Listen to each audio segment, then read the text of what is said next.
یسر لی امری واحلل عقدۃ من لسانی یفقہوا قولی آمین یا رب العالمین۔ قسم ہے شام کی سرخی کی، گویا اب آفتاب رسالت جو ہے وہ غروب ہو چکا، لیکن سورج کے غروب ہونے کے بعد بھی کافی دیر تک روشنی رہتی ہے، ایک شام کی سرخی رہتی ہے، پھر رفتہ رفتہ اندھیرا چھاتا چلا جاتا ہے۔ واللیل وما وسق، اور قسم ہے رات کی کہ جب وہ پوری طرح سے چھا جائے۔ والقمر اذا اتسق، اور چاند جو کہ پھر رفتہ رفتہ پورا ہوتا ہے، پہلے دن کا چاند چھوٹا، پھر بڑا، پھر بڑا، 14 دنوں میں جا کر چاند پورا ہوتا ہے۔ لَتَرْكَبُنَّ طَبَقًا عَن طَبَقٍ، تو لازماً تم بھی چڑھو گے درجہ بدرجہ۔ ہر وہ اہم کام اور عظیم کام، اس کا آغاز چھوٹے کام سے ہوتا ہے، اور وہی کام دنیا میں پھیلتا ہے اور پھر بڑا ہوتا چلا جاتا ہے۔ ہم اگر تاریخ انسانی کو دیکھیں تو انبیاء علیہ الصلوۃ والسلام کیا کرتے رہے؟ وہ آ کر اسی فکر کی تجدید کرتے رہے کہ اللہ حاکم ہے۔ نوع انسانی جب بھول جاتی، دنیا میں گم ہو جاتی، تو انبیاء علیہ الصلوۃ والسلام آ کر انہیں یاد کراتے کہ تمہارا الہ، تمہارا خالق، تمہارا مالک، حاکم اللہ ہے، اس کے سوا کسی کی بندگی جائز نہیں۔ اور دوسرا کام یہ کرتے کہ جو تمدنی ارتقاء ہو جاتا تھا، حالات بدل جاتے تھے، اس کے مطابق رہنمائی فرماتے اور اس پر عمل کر کے دکھاتے۔ یہی وجہ ہے کہ نبی اکرم صلی اللہ علیہ وسلم نے بھی ملت ابراہیمی ہی کی تجدید کی۔ آپ صلی اللہ علیہ وسلم نے دین ابراہیمی کو از سر نو تازہ کیا، اور جیسا کہ قرآن میں بھی کہا گیا کہ ملت ابیکم ابراہیم ھو سماکم المسلمین۔ اس کی میں ایک اہم مثال یہ دے دوں کہ دیکھیں قرآن حکیم میں 4 چیزیں بنیادی طور پر حرام قرار پائیں۔ ایک مردار، پھر اس کی اقسام ہوں گی، ایک خنزیر، اور ایک دم مصفوف، خون بہتا ہوا، اور چوتھے وما احل بہ لغیر اللہ۔ 4 چیزیں کہی گئیں کہ یہ حرام ہے، لیکن چیزیں تو بہت ساری اور بھی حرام تھی۔ کتا بھی حرام تھا، شیر بھی تھا، گیدڑ بھی تھا، بلی بھی تھی، چوہا بھی تھا، ان کے بارے میں نہیں بتایا۔ کیوں؟ ملت ابراہیمی میں یہ حرام چلی آ رہی تھی، عربوں کو یہ بتانے کی ضرورت نہیں تھی، وہ انہیں حرام سمجھتے تھے۔ اس لسٹ میں سے جو حضرت ابراہیم علیہ السلام بتا گئے تھے، انہوں نے یہ 4 چیزیں حلال کر لی تھی، لہذا حضور صلی اللہ علیہ وسلم نے وہ درستگی فرمائی اور ان 4 کو کریکٹ کروایا۔ اسی طرح 4 چیزیں انہوں نے حرام قرار دے دی تھیں جو حلال تھیں۔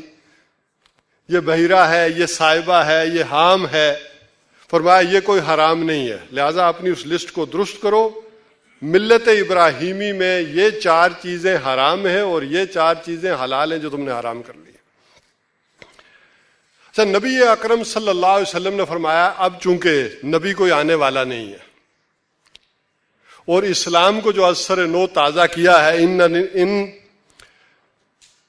اللہ کے نزدیک ان الدین عند اللہ الاسلام، یہ جو حضرت آدم علیہ السلام سے لے کر مجھ تک پہنچا ہے، اس کو میں نے از سر نو تازہ کر دیا، مکمل کر دیا۔ الیوم اکملت لکم دینکم واتممت علیکم نعمتی ورضیت لکم الاسلام دینا۔ اب یہ حتمی شکل میں آ گیا ہے، لیکن یہ مت سمجھنا جیسے تاریخ انسانی میں ہوتا رہا ہے یہ دوبارہ اجنبی ہو جائے گا۔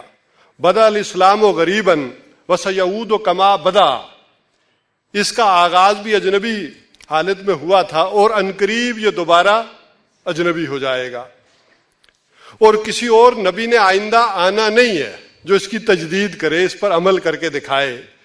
اس کے لیے تو اللہ تعالیٰ نے جو انتظام کیا ہے وہ تو یہ کیا ہے کہ انا نحن نزلنا الذکر و انا لہ لحافظون، اس وحی کو محفوظ کر دیا ہے۔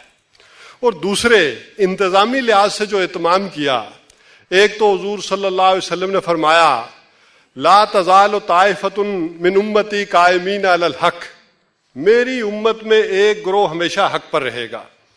اور امام نووی فرماتے ہیں کہ یہ نہیں ہے کوئی جماعت حق پر ہوگی، بلکہ ایسے حق پرست لوگ دنیا کے ہر کونے میں ہوں گے، ہو سکتا ہے ہر جماعت میں ہوں، ہر ادارے میں ہوں، جو حق کی طرف توجہ دلاتے رہیں گے۔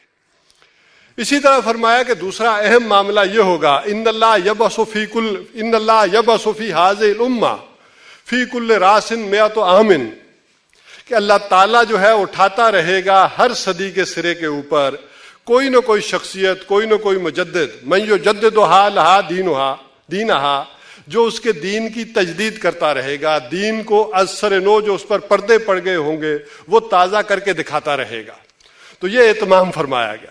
یہی وجہ ہے کہ نبی اکرم صلی اللہ علیہ وسلم کے جانے کے بعد وہ جو شفق کی سرخی تھی خلافت راشدہ کے بعد، وہ بھی جب ماند پڑنی شروع ہوئی، رات کا آغاز ہونا شروع ہوا، تو وہ دور بھی بنو امیہ میں آیا کہ خود حضرت ابو ہریرہ رضی اللہ تعالیٰ عنہ کو یہ کہنا پڑا کہ میں نے اللہ کے نبی سے 2 برتن لیے تھے علم کے، 2 برتن لیے تھے دین کے، ایک برتن سے تو میں خوب بانٹ رہا ہوں، خوب پھیلا رہا ہوں، نماز کے مسائل ہیں، روزے کے مسائل ہیں، حج کے مسائل ہیں، زکوٰۃ کے ہیں، لیکن ایک برتن کا اگر میں ڈھکنا بھی اٹھاؤں تو ابو ہریرہ کی گردن جو ہے وہ اڑا دی جائے، اسے ذبح کر دیا جائے۔ یہ معاملہ بھی آ کر رہا۔ یہی وجہ ہے کہ پھر بنو امیہ ہی کے اندر حضرت عمر بن عبدالعزیز علیہ رحمہ کو پہلا مجدد مانا جاتا ہے کہ جب یہ لوگ چیزیں بھول گئے تو انہوں نے از سر نو ان دین کی چیزوں کو تازہ کیا، از سر نو ان کو زندہ کیا، اسی لیے انہیں عمر ثانی بھی کہا جاتا ہے۔ اچھا، آپ لوگ حیران ہوں گے کہ میں نے حضرت حسین رضی اللہ تعالیٰ عنہ کا نام نہیں لیا، حالانکہ وہ پہلے گزر چکے ہیں۔ حضرت حسین رضی اللہ تعالیٰ عنہ نے اس کی تعمیل کرائی، اس وقت ابھی لوگ بھولے نہیں تھے، انہوں نے اس پر عمل کرانے کی ان چیزوں کے اوپر کوشش کی۔ بہرحال یہ سلسلہ مجددین کا چلتا رہا۔ اسی طرح امام ابو حنیفہ علیہ رحمہ کو بھی جب ہم مجدد کہتے ہیں تو اس معنوں میں نہیں کہتے، یا ائمہ اربعہ کو، کہ انہوں نے دین کے اوپر کوئی پردے پڑ گئے تھے تو انہیں از سر نو تازہ کیا، بلکہ انہوں نے دین کی اس وقت کی جو ضرورت تھی اس کو پورا کیا، ان معنوں میں دین کو جو ہے وہ زندہ کیا۔ بہرحال چونکہ میرا موضوع ہے بر عظیم پاک و ہند میں، تو میں ذرا وہاں پہنچنا چاہ رہا ہوں۔ بہرحال یہ مجددین کا سلسلہ چلتا رہا 1000 برس تک عالم عرب میں۔ پھر جو ہی دوسرا 1000 برس شروع ہوا اسلام کے اندر، تو مجددین کا یہ سلسلہ بر عظیم پاک و ہند میں اللہ تعالیٰ نے جو ہے وہ شروع کیا۔ یہی وجہ ہے کہ بلا اتفاق مجدد الف ثانی، ان کا نام ہی یہ پڑ گیا، شیخ احمد سرندی نام تھا لیکن نام پڑ گیا مجدد الف ثانی۔ الف کہتے ہیں 1000 کو، ثانی دوسرے 1000 سال کے پہلے مجدد۔ اور انہوں نے دین کی اس وقت یہ تجدید کی کہ تصوف کے ذریعے جو گمراہیاں آ گئی تھیں، تو میں مختصراً عرض کروں کہ سنت کی طرف زور دیا کہ سنت کو اپنائیں۔ اسی طرح ان کے بعد شاہ ولی اللہ علیہ رحمہ، انہوں نے دیکھا کہ اصل شے اور کمزوری کیا ہے کہ مسلمانوں نے اصل شے اور مرکز کو قرآن حکیم کو چھوڑ دیا ہے، اس سے دوری پیدا ہو گئی ہے۔ انہوں نے ایک طرف تو قرآن کی طرف توجہ دلائی، اس کا ترجمہ کیا، اسی طرح دین میں باقی کاموں میں انہوں نے اسلامی سیاسیات، معاشیات، ان سب کے اوپر جو ہے وہ پوری امت مسلمہ کی توجہ دلائی، حدیث کی بھی تشریح کی، اور ایک طرف قومی کردار بھی ادا کیا۔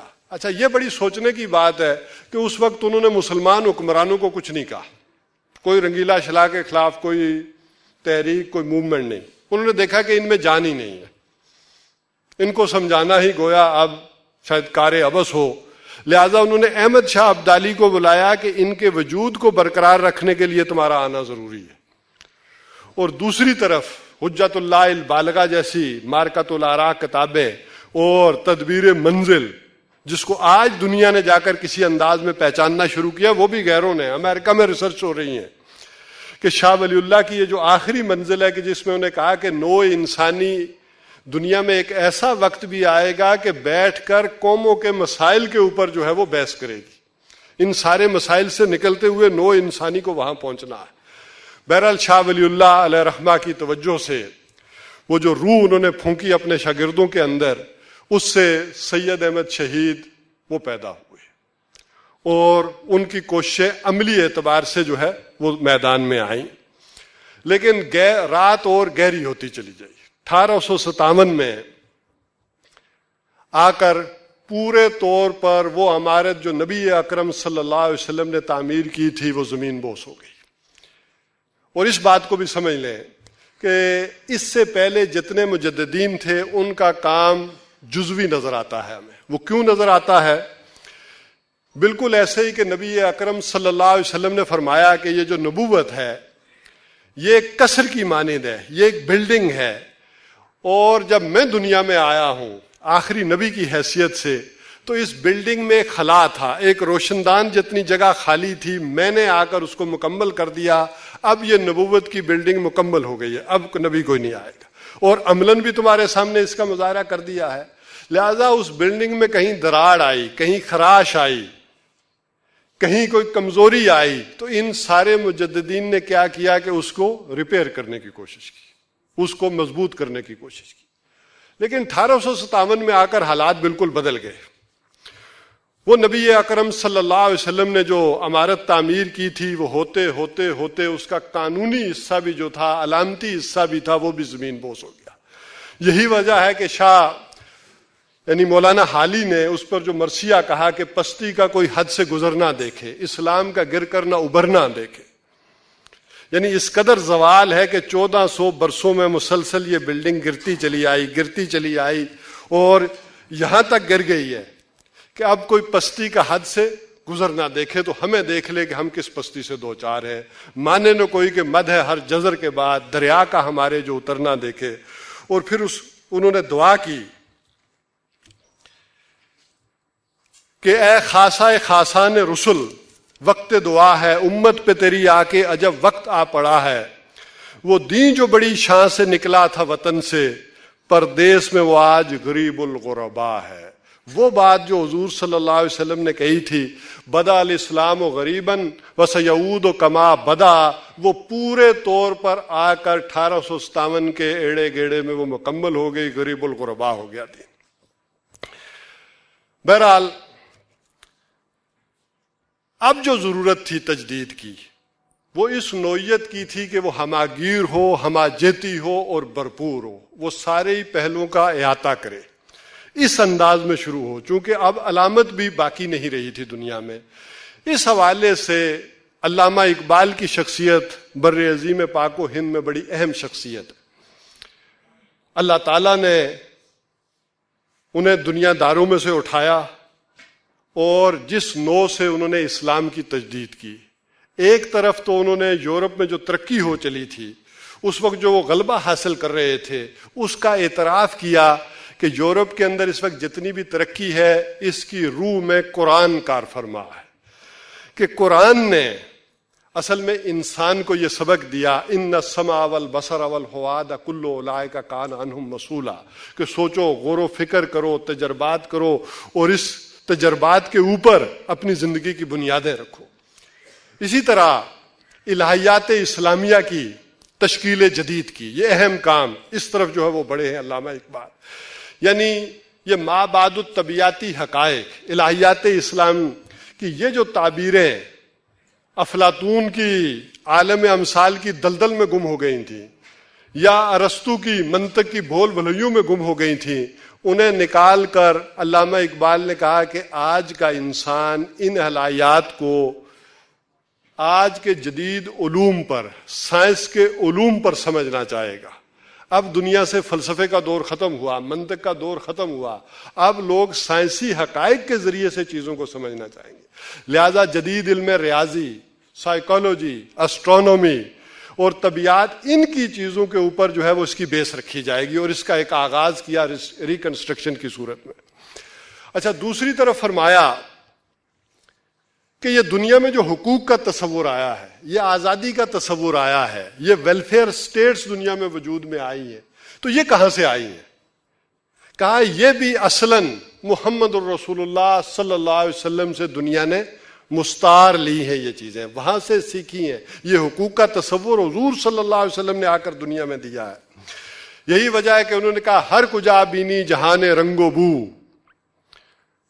آنکے از خاکش بروید آرزو، ز نور مصطفیٰ او بہاست، یا ہنوز اندر تلاش مصطفیٰ است.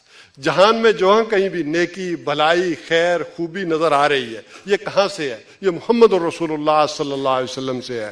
اور جہاں کوئی کمی کوتاہی ہے، اچھا یہ آرزو کس نے دی اس حقوق کی، ان ویلفیئر اسٹیٹ کی؟ یہ آرزو بھی محمد رسول اللہ صلی اللہ علیہ وسلم نے دی۔ اور کہیں اگر کمی اور کوتاہی ہے تو یہ ہنوز اندر تلاش مصطفیٰ ہے۔ تو یہ باتیں کرنے کے بعد انہوں نے یہ نہیں کہ اس سارے یورپین نظام سے اور چیزوں سے متاثر ہو گئے، بلکہ اس پر کڑی تنقیدیں بھی کی جو ان کی خرابیاں تھیں۔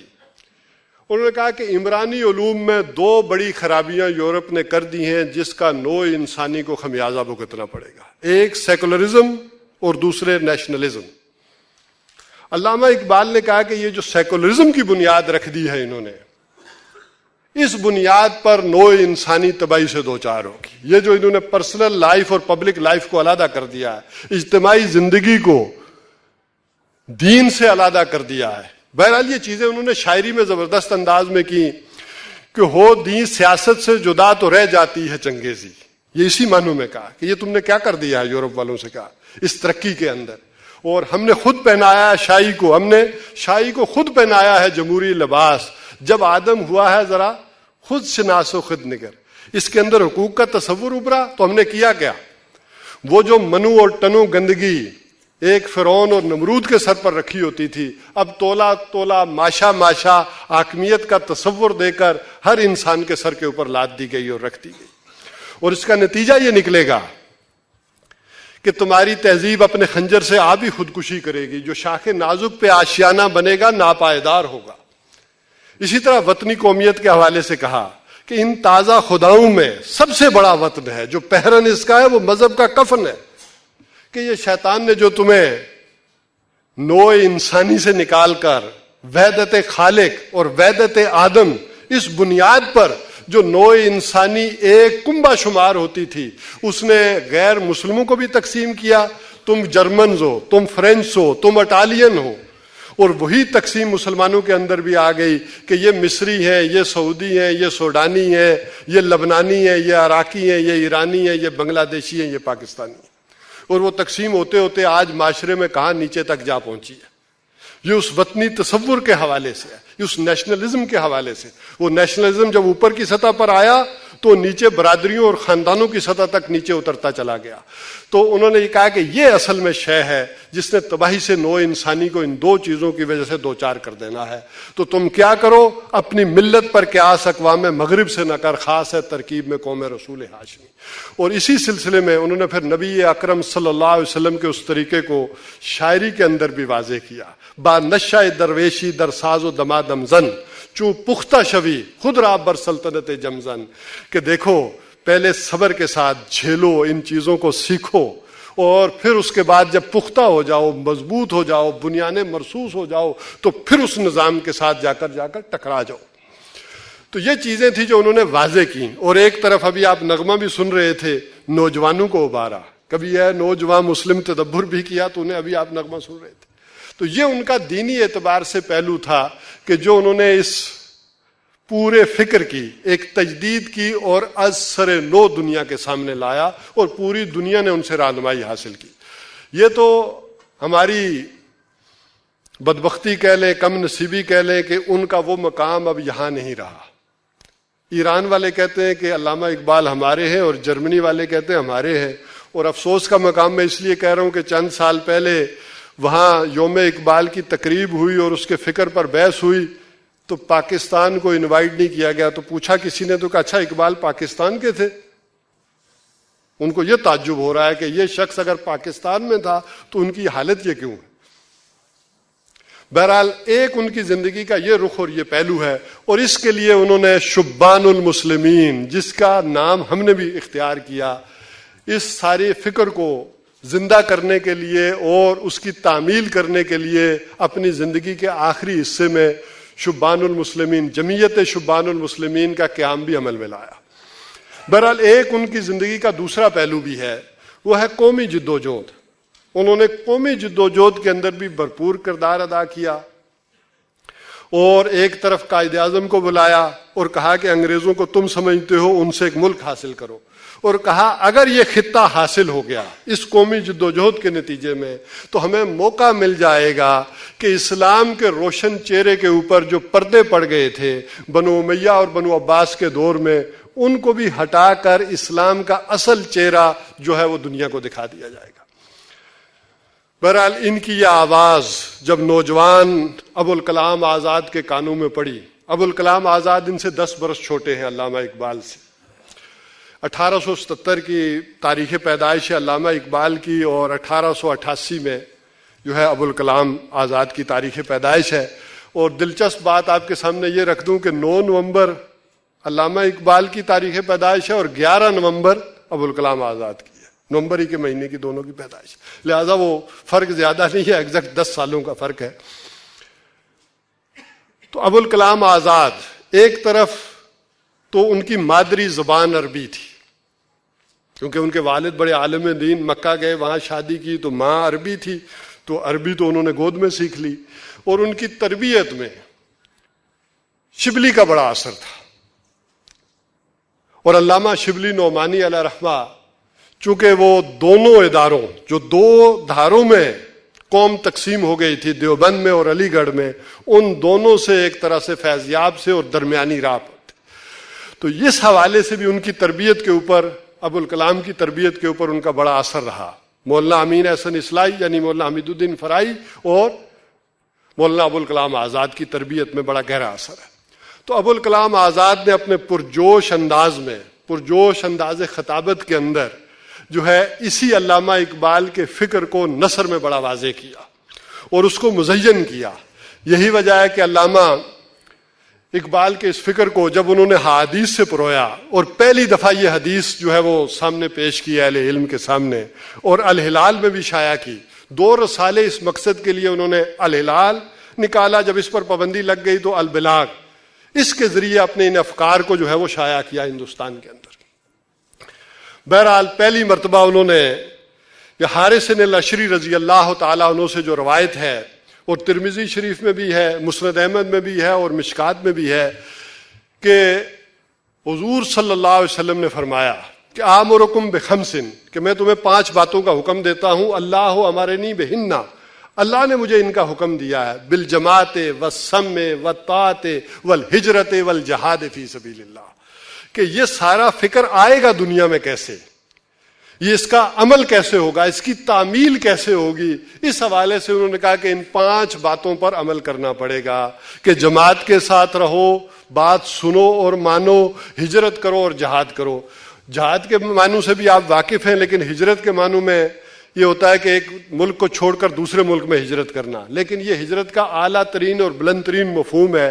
ہجرت کا آغاز یہاں سے ہوتا ہے کہ جو صحابہ کرام رضوان اللہ تعالیٰ علیہم اجمعین نے حضور صلی اللہ علیہ وسلم سے پوچھا کہ ہم تو ہجرت کر کے آ گئے مکہ سے مدینے، اب اور کہاں جائیں، آپ جو کہہ رہے ہیں کہ ہجرت کرو، تو حضور صلی اللہ علیہ وسلم نے فرمایا ان تاجر ما کرہ ربک، جو چیز بھی تیرے رب کو ناپسند ہے اس کو چھوڑ دینا ہجرت ہے۔ ہر عادت، ہر رسم، ہر عمل جو حضور صلی اللہ علیہ وسلم نے کہا کہ اللہ کو ناپسند ہے وہ چھوڑ دو گے، چاہے وہ سگریٹ ہی چھوڑ دو، تو کیا ہے یہ اس کام سے تمہاری ہجرت ہو جائے گی۔ وہ ٹھیک ہے ایک وقت آئے گا کہ ملک بھی چھوڑنا، خاندان بھی چھوڑنا، عزیز و اقارب بھی چھوڑنا، والدین بھی چھوڑنا، یہ اس کی بلند ترین معراج ہو جائے گی، لیکن یہاں سے تو آغاز کرو۔ تو ابوالکلام آزاد نے 1912 سے لے کر 1920 تک بھرپور انداز میں اس کام میں جٹ گئے، دن رات محنت کی، اپنے مضامین شائع کیے، تقاریر کی، نثر کے ذریعے، اور دعوت جو ہے گویا علامہ اقبال کا جو فکر تھا اسے دعوت کا رنگ دیا ابوالکلام آزاد نے، اور ایک طرف قرآن سے جڑنے کے لیے دارالارشاد قائم کیا اور دوسری طرف حزب اللہ قائم کی اس کی تعمیل کے لیے۔ لیکن جلد ہی وہ روایت پسند تصور سے جو اس کی شدت سے مخالفت تھی گھبرا گئے۔ جو روایت پسند دین تھا اس نے ان کی شدت سے مخالفت کی، اور اس گھبراہٹ میں انہوں نے کہا کہ اس چیز کا بستر میں بند کر دیتا ہوں۔ اب ظاہر ہے میں کہہ سکتا ہوں کہ ابوالکلام آزاد کی خوش نصیبی نہیں تھی، ورنہ اس وقت اگر عمران خان ہوتے تو انہیں کہتے گھبرانا نہیں ہے، ہمارے پاس تو موجود ہے نا، وہ کہتے کہ گھبرانا نہیں ہے، تو وہ ابوالکلام کو بھی سمجھاتے کہ آپ گھبرائیں مت، اس کام کو جاری رکھیں، کہ روایت پسندی تو اسی طرح سے مخالفت کرتی ہے۔ اصل میں روایت پسند جو تصور ہوتا ہے اس کو سمجھ لیں، بلکہ پہلے انبیاء کے ذریعے سے سمجھ لیں۔ حضرت عیسیٰ علیہ السلام نے کیا کیا؟ انہوں نے آ کر بنی اسرائیل کو کہا کہ میں ساری بات تم سے وہی کر رہا ہوں جو حضرت موسیٰ علیہ السلام کر رہے تھے۔ Don't think I come to destroy law, ہرگز مت یہ گمان کرنا کہ میں شریعت موسوی کو ساقط کرنے آیا۔ لا آف موزز تم پر اسی طرح جاری و ساری رہے گا۔ لیکن ہوا کیا؟ وہ لا آف موزز انہوں نے انہی کے اوپر اپلائی کر دیا، روایت پرستی نے انہی کے اوپر کر دیا، اور ایک نبی نے بھی جب اس قوم کو دین کا اصل چہرہ دکھایا تو وہ اتنا اجنبی ہو چکا تھا کہ انہیں اجنبی اتنا لگا کہ انہوں نے وقت کے پیغمبر کو اپنے بس پڑتے اسی شریعت کو استعمال کرتے ہوئے ٹانگنے کی کوشش کی، اپنے طور پر تو کی۔ تو یہ فرق پڑ جاتا ہے۔ اصل میں روایت پرستی کا معاملہ یہ ہوتا ہے کہ جو ایگزسٹنگ سسٹم ہوتا ہے اسے اکاموڈیٹ کرنا، اسے سہولت مہیا کرنا تاکہ اسے پرابلم نہ ہو۔ اس کی زندہ مثال اپنے زمانے میں دیکھ لیں، یا داؤد علیہ السلام کے زمانے میں مچھلیاں پکڑنے سے لے کر آج تک یہ دیکھ لیں کہ کیا ہے، سود کا نظام ہے، دنیا میں جاری ہے۔ ایک جو احیائی تحریک ہوتی ہے وہ سود کو جڑوں سے اکھاڑنا چاہتی ہے، لیکن جو روایت پسندی ہوتی ہے وہ کیا کرتی ہے؟ اس سود کو کیسے اکاموڈیٹ کرے، بے مرابعہ کے ذریعے کرے، کسی اور طریقے سے کرے، تغافل کے ذریعے سے کرے، قسطوں کے نظام کے ذریعے، کوئی نہ کوئی حل ڈھونڈ کر نکالا جاتا ہے، اور وہ انہیں اصولوں کے تحت ہوتا ہے۔ البتہ اس سے دین کی روح جو ہے وہ نکل کھڑی ہوتی ہے۔ تو بہرحال یہ جو تصور تھا روایت پسندی کا تصور، اس کی مخالفت سے گھبرا کر مولانا ابوالکلام آزاد نے یہ کام چھوڑ دیا، اور نے کہا کہ میں صرف اب قومی جد و جہد کروں گا۔ انہوں نے اس دین کے کام کو خراب نہیں کیا، بلکہ کہا یہ کام اصل کرنے کا یہی ہے، لیکن یہ اس وقت فیزیبل نہیں ہے، میں اب قومی جد و جہد میں شریک ہوتا ہوں، اور کانگریس میں چلے گئے۔ یہی وجہ ہے کہ نوجوان ابوالعلا مودودی علیہ رحمہ نے ان کو ان کی زندگی میں مرحوم قرار دے کر اس کام کا آغاز کیا۔ انہی کے جو مضامین تھے وہ اکٹھے کیے، انہی کے نثر پارے وہ جمع کیے، اور 1923 میں بلکہ خود اپنی عمر جس وقت ان کی 24 سال تھی، ایک نوجوانی کا جوش اور جذبہ تھا، وہ ساری چیزیں جمع کر کے الجہاد فی الاسلام کے نام سے شائع کی۔ مولانا مودودی علیہ رحمہ میں چونکہ بڑی مستقل مزاجی تھی، محنت کا بڑا مادہ تھا، انہوں نے تحقیق، جستجو اور مستقل مزاجی سے اس فکر کو آگے بڑھایا، اور جماعت اسلامی کا قیام جو ہے وہ عمل میں لایا۔ بہرحال اس میں زیادہ بات کرنے کی ہمیں ضرورت نہیں ہے، چونکہ جماعت اسلامی اس وقت پوری دنیا میں ایک احیائی تحریک کے نام سے جانی پہچانی شے ہے۔ البتہ دو چیزیں مولانا مودودی نے باقی چیزوں کو چھوڑ کر سب سے زیادہ اپنا ہدف نظام کو بنایا، اس کے متعلق تشریحات کی، تو دو چیزیں اس سے رہی ہیں۔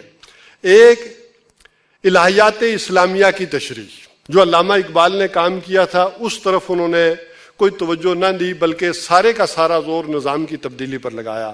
اور دوسرے آخری مراحل کہ انقلاب کا آخری مرحلہ کیا ہوگا، اس کی بھی کوئی زیادہ تشریح نہیں کی، زیادہ وضاحت نہیں کی۔ شاید اس وقت انگریز کا دور تھا، یا کس وجہ سے نہیں کی، کس مصلحت کے تحت نہیں کی۔ بہرحال ان دو کمیوں اور کوتاہیوں کا ایک نتیجہ بھی نکلا، خاص کر اس آخری مراحل کی تشریح نہ ہونے کی وجہ سے۔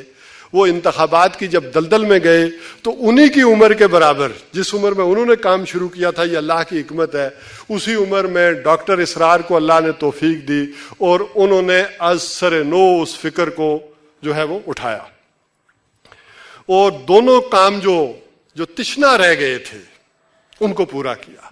ایک طرف انہوں نے الہیات اسلامیہ کی تشریح کا از سر نو کسی حد تک جدید انداز میں کام شروع کیا، اور نظریہ ارتقاء پر گفتگو کی، ڈارون کے فلسفے کو کس انداز میں کہ دین ریجیکٹ کرتا ہے اور کون سی چیزیں جو ہے وہ صحیح رکھتا ہے اس کی وضاحت کی۔ اسی طرح وحدت الوجود، اس کو از سر نو آج کے دور کے لحاظ سے جب واضح کیا۔